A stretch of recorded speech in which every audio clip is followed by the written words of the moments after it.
इतकी वर्ष झाली मी ॲनिमलमध्ये काम करतोय, त्यांच्याबरोबरच काम करतोय.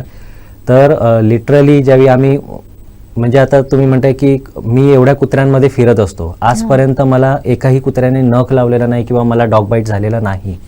त्याचं कारण असं की कुत्र्यांना एवढं समजतं की कोणता व्यक्ती माझ्या हितासाठी आहे आणि कोणता व्यक्ती मला त्रास देऊ शकतो, हे त्यांना सेन्स त्यांचे बरोबर काम करतात. ज्यावेळी मी त्या कुत्र्यांमध्ये जातो आणि अनोळखी जरी कुत्रा असला, ज्यावेळी मी त्याच्याबरोबर बोलण्याचा प्रयत्न करतो, बाबा काय झालं, तुला काही प्रॉब्लेम आहे किंवा तुला जखम झाली आहे, कशी झाली जखम, आम्ही पहिलं ते एक कम्युनिकेशन त्यांच्यामध्ये आणि आमच्यामध्ये, त्याला ट्रस्ट बसला पाहिजे की हा आपल्या चांगल्यासाठी आहे.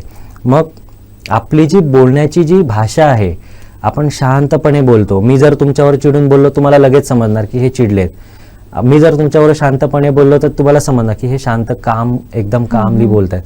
मग तसंच त्यांना समजतं. मग मी त्यांना थोडं हात लावायच्या अगोदर, काय झालं तुझं, काय करतो, मग ते रिप्लाय देतात लिटरली, म्हणजे भुंकत नाहीत. त्यांची बोलण्याची एक भाषा असते, त्याप्रमाणे ते बोलतात आमच्याशी. मग त्यांच्या डोक्यावर हात ठेवला ते कुत्रे काहीही करत नाहीत.